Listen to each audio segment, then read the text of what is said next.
Welcome to Chalk Talk. I'm Chris Love. And I'm John Stork. John, it's championship weekend. Couldn't be more excited. Yeah, it's always great this time of year, Chris. It's awesome to, put all the hard work in earlier in the season, and now it just feels like the regattas really count for a little bit more, and it's just fun to see all the hard work that the sailors put in come out on the water in these next couple of weeks.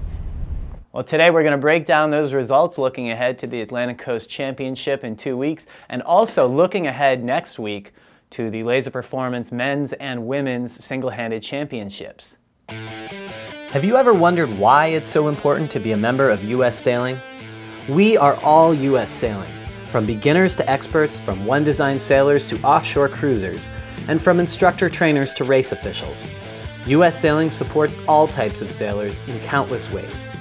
Where would sailing be without instruction and safety standards? Where would we be without Learn to Sail programs? Join or renew today to support these resources and ensure sailing remains a lifetime activity for everyone. Well, the big story for New England was Boston College, a trifecta of wins. They've got the men's, the co-ed, the women's, and the freshman championships, John. Yeah, that's a really impressive feat. Definitely one of the more impressive things you can do in NISA, win those three events on the same weekend. That's pretty cool.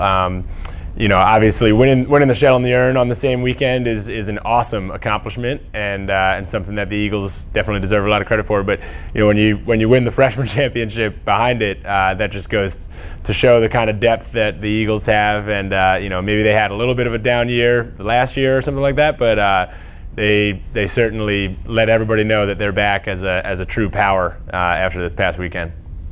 And last week during the show, I posed the question, would Yale be unbeatable if Graham Landy were sailing A? And perhaps the question is more appropriate with their B division. Ian Barrows, as you pointed out, he was the rock star of that team. Graham Landy finishing fourth, I think, in that.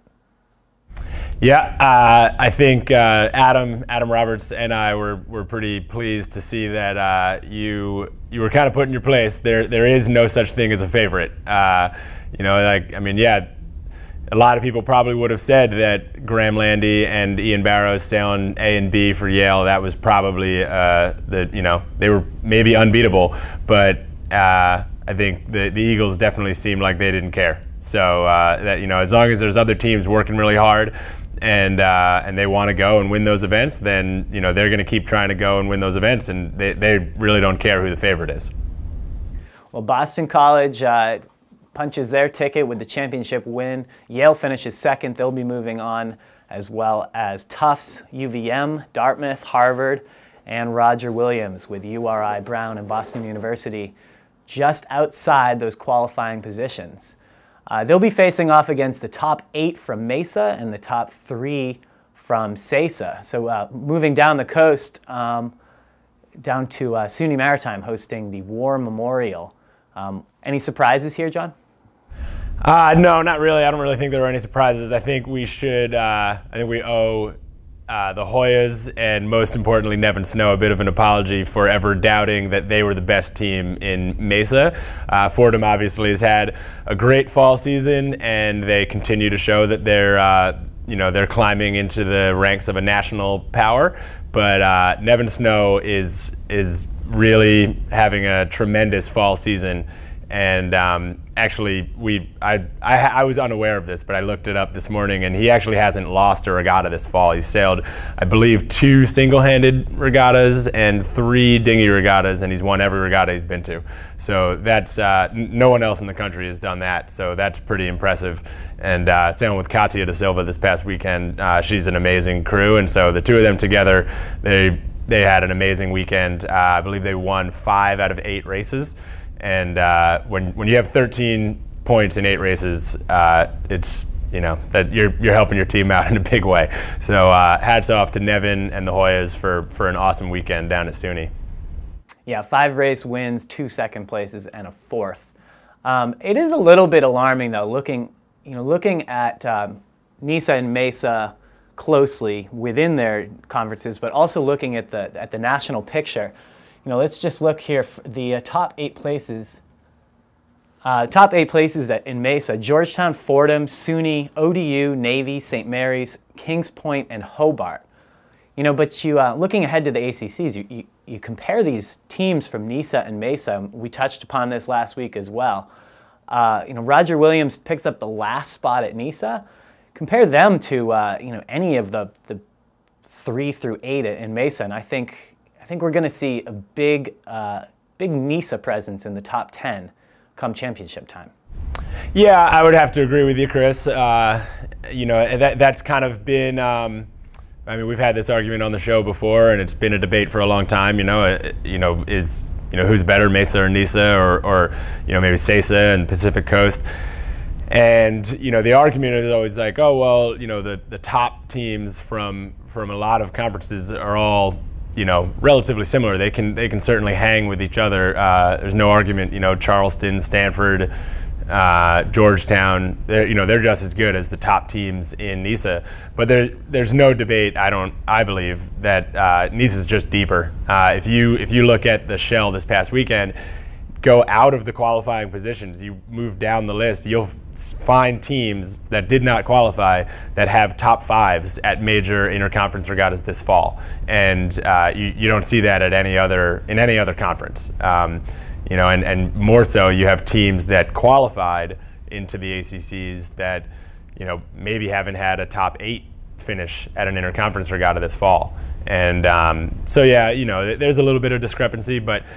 You know what? Just like we were saying about the favorites going into the Shell this past weekend, like a lot of those teams don't care, and it wouldn't surprise me if some of those teams, like it's not to say that NISA is going to show up and finish, 1 through 7, but they, people have good weekends, people have bad weekends. You just got to show up and do battle. The Zim 15 is moving dinghy sailing forward as the first performance dinghy to hit the market in 2 decades. Designed specifically for team racing and short courses, the Zim 15 is turning heads with its sleek look and advanced systems. The carbon rig and laminated sails make the Zim 15 a light air rocket that is easily depowered as the breeze builds. The Zim 15 is the boat clubs have been asking for to attract a college and post-college sailor. And then in the probably least surprising results of the weekend, you've got the SASA champs with Charleston on top, Eckerd in second, USF taking the 3rd spot. We like to talk about some of these other teams. I know Miami had a good run at it a few years ago with some top talent. Jacksonville is building a program, but when are we going to see anybody able to touch these top 3?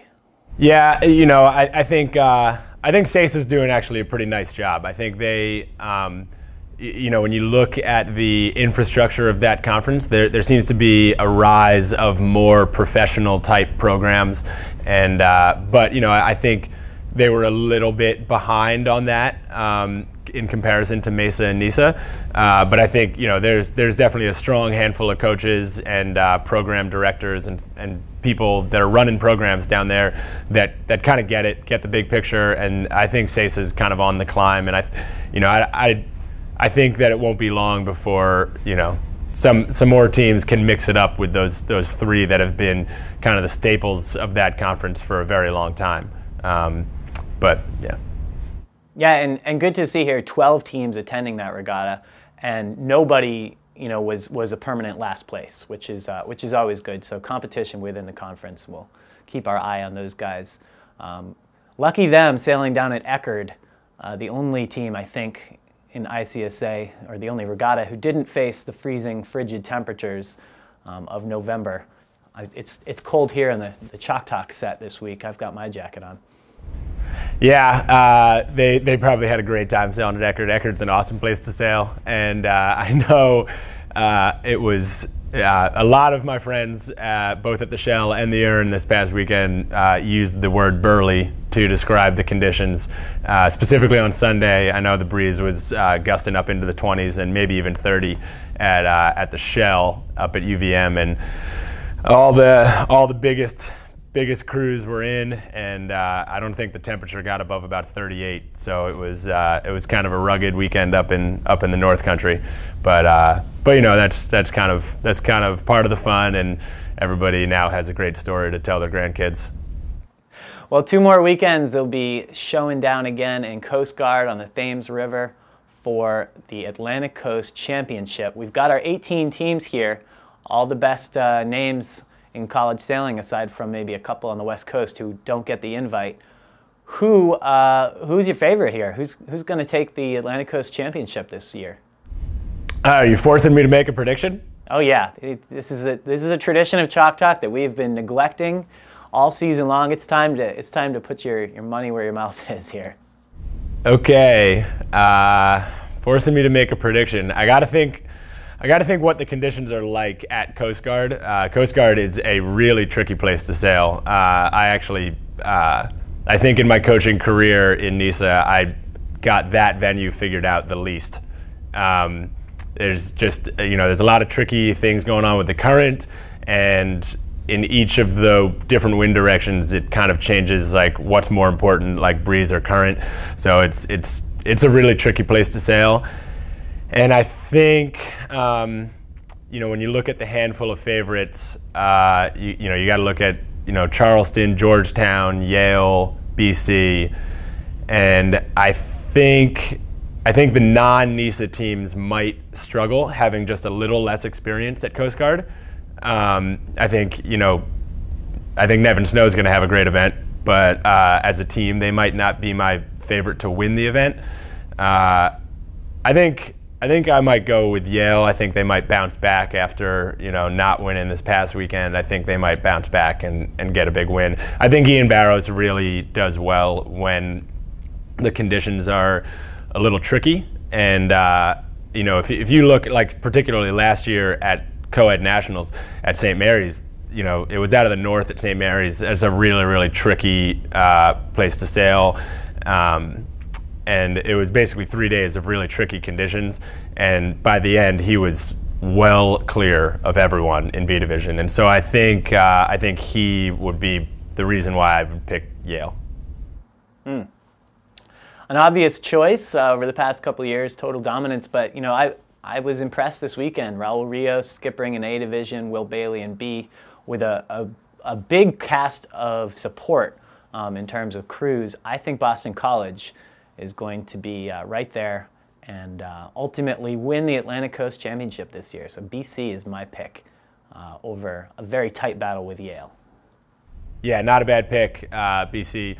They've had a great season, and the good thing to see, from a coach's perspective, when you look at BC, they've just been climbing. They seem to only be improving, especially Raul. I mean, I think he started his season with an 8 at the Hatch Brown, but since then in A Division, he's gone 3-2-1-1 his last 4 events. So that's a good sign. If you're a coach, I know Greg and Alden and those guys are psyched to see him kind of on the rise. The other big championship of the weekend on the women's side, the Victorian Coffee Urn at Dartmouth. Now, it's an interconference regatta, but it's also the New England Championship and one of the more competitive regattas of the year. BC coming out on top here. John, you said it a few weeks ago. This was your sleeper squad. You hadn't seen A Division skipper Erica Reinecke and B Division skipper Allie Donahue paired together all season, but here they are getting it done at Dartmouth. Yeah, I think like we were saying. I mean, you were right to put Yale right up at the top there. When they've got Morgan sailing, she's proven she's a really strong female sailor, and she won A Division. But I think BC, with Erica sailing as well as she has this fall, and Allie Donahue still on the rise as a young, talented sailor in B Division, they're proven to be a really complete team. And BC, again, with the performance they had across NISA this past weekend, just showing their depth. So those girls get to sail against all those people back at practice, and so yeah, it's not too surprising that they were kind of out on top. Another thing that stands out to me here, looking at the roster for BC in this event. Erica Reinecke pretty much sails with Beth Barnard no matter what the wind does. But Allie Donahue has 3 crews over the course of these races. Looking at the men's side, I think we had 5 crews sailing at the Shell and then the Nickerson Trophy as well. BC just seems to have a tremendous pool of talent to pull from in the front of the boat. Yeah, I know that the Eagles, the coaching staff at BC has has an approach that they definitely want to kind of develop every player on the team, and they also develop not just athletically, but also this mindset that, you know, you're going to be ready whenever your number is called, you know, and that's kind of their outlook. That's their approach to sailing, and they started that a long time ago, and so now it's ingrained in the program. So when the kids show up there, they know that that's kind of how the program runs, and that's how the deal is. And so they know, like, yeah, I'm going to be dressed, or at least half dressed, all day, all weekend, and when my number is called, I'm going to be ready. And you know, and it also goes to show, you know, they're one of the more fit teams as well. You know, there's a bunch of teams now that take the physical fitness and the fitness training portion of sailing really seriously, and the Eagles are definitely on the leading edge of that, and that definitely helps. You know, I mean, to have everybody really, really fit and athletically prepared, then, you know, it makes it easier for the coach to really just call the number. You know, the player's number gets called, and they're in and they're ready to go. So yeah, I mean, this past weekend was certainly, you know, just kind of a tribute to all the hard work that coaching staff and their players have put in over a long time. So BC takes the win, Yale second, also qualifying for women's ACCs, Brown, Bowdoin, URI, Dartmouth, and Tufts. These teams will all face off in 2 weeks at MIT on the Charles River. Okay, well, ACCs is 2 weeks away. This upcoming weekend is the LaserPerformance men's and women's single-handed championships. We've got our 18 qualifiers already from the conference champs. Let's take a look at some of the favorites here. Well, looking at the men's side here, we've got a couple of names that jump out. Nevin Snow, Addison Hackstaff, Mitchell Kiss, Avery Fanning, Brendan Shanahan, and Malcolm Lamb-Fear. You know, John, what jumps out at you here with this list? Well, I don't know. One thing that you and I were discussing in pre-show, you know, preparation, we were noticing, you know, some of the big players aren't on this list. Specifically, Greg Martinez and Juan Perdomo, you know, 2 top 3 finishers from the Single-Handed Nationals last year, and you know, we had to double check to make sure they sailed the qualifiers, and sure enough, they did. And so I think what that goes to show you is that, you know, all of the sailors that are on this list, you know, they had to take out some big names just to get here. So I think this goes to show, like, I mean, even though we may not be as familiar with all of them, these guys are at the top of their top of the laser game. And one other thing, in looking at the qualifying, I mean, Nevin, you know, we already talked about how good of a fall Nevin is having, and he won the Mesa Singlehandeds by 17 points over Brendan Shanahan, who actually got a 17 in a race. So if you imagine if Brendan is able to kind of clean up the bad races, I believe he got a 10th as well in another race. So if he can kind of clean those up and be a little more consistently in the top 5, maybe he's, you know, a player to actually win the event. Yeah, interesting. This may be one of the more competitive men's single-handed champs we've seen in the past few years. You know, looking back at prior years, you frequently have 1 or 2 players who are on the Olympic path. You know, they've been in Europe all summer training in this boat. You know, I'm looking at the 2012 results here. Juan Magley, the Olympic representative, won that event by, you know, 30 points.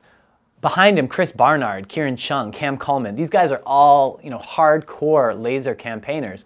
This year we have some very talented single-handed sailors, but, you know, a lot of it's freshman talent coming out of the junior circuit, and some of the other guys really are just focused more on double-handed. So I just don't see anybody who's, you know, that far ahead in terms of training and preparation for the single-handed champs. Yeah, I kind of agree with you. It doesn't seem like there's somebody jumping off the page that you know, you're pretty sure is going to walk away with the event. And I think that's going to be fun. I think that's going to make it kind of a sweet event. And you know, I think safe money would be on Nevin. He's just sailing really well, and you know, I know he's got a really versatile background, keelboats, lasers, double-handed. So he's proven he can kind of sail it all. And you know, given that there's no real laser like standout talent, I think he would definitely be the favorite, even though I don't believe in favorites. Yeah, I think if I had to pick, and I don't think we will, it would probably be on Nevin as well. But I'm excited to see these guys matching up against each other. I don't think we're going to see any picket fences here on the men's side. The women could go a different direction. Looking at some of the favorites, Erika Reineke, definitely making the United States proud over the past decade of her laser radial sailing, top international sailor. But Mary Hall, Lola Bushnell, Dana Rohde, Lindsay Babb, a lot of talented female sailors. Can anybody challenge Reineke? Yeah, I mean, all those names that you listed off, they're, proven radial talent. And this is more familiar of what we've seen over the past bunch of years is, a lot of like freshmen and sophomores fresh off of, years of radial training, kind of leading the talent pool at Singlehanded Nationals. And I think we'll see that this year. I think there's, a handful of freshmen on the women's side that are going to be really good.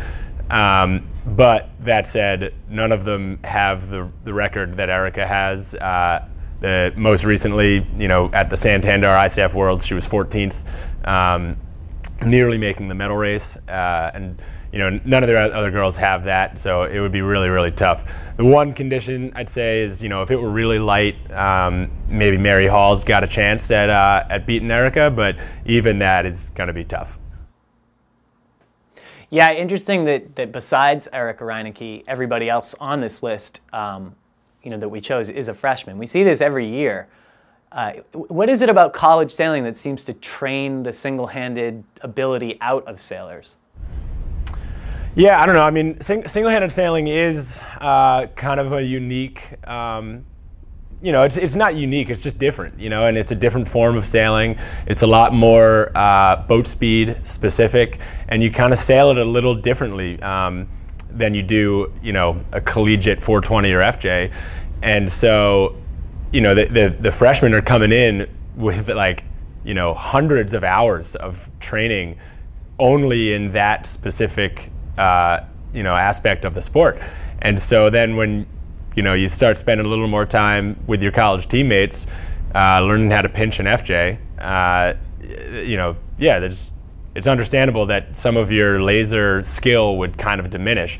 Now, a lot of us, we've seen that it's proven that it can come back. I mean, you look at somebody like Charlie Buckingham, he obviously sailed a lot of lasers growing up, then he sailed college for a little while, now he's back in lasers and he's doing great on the world level.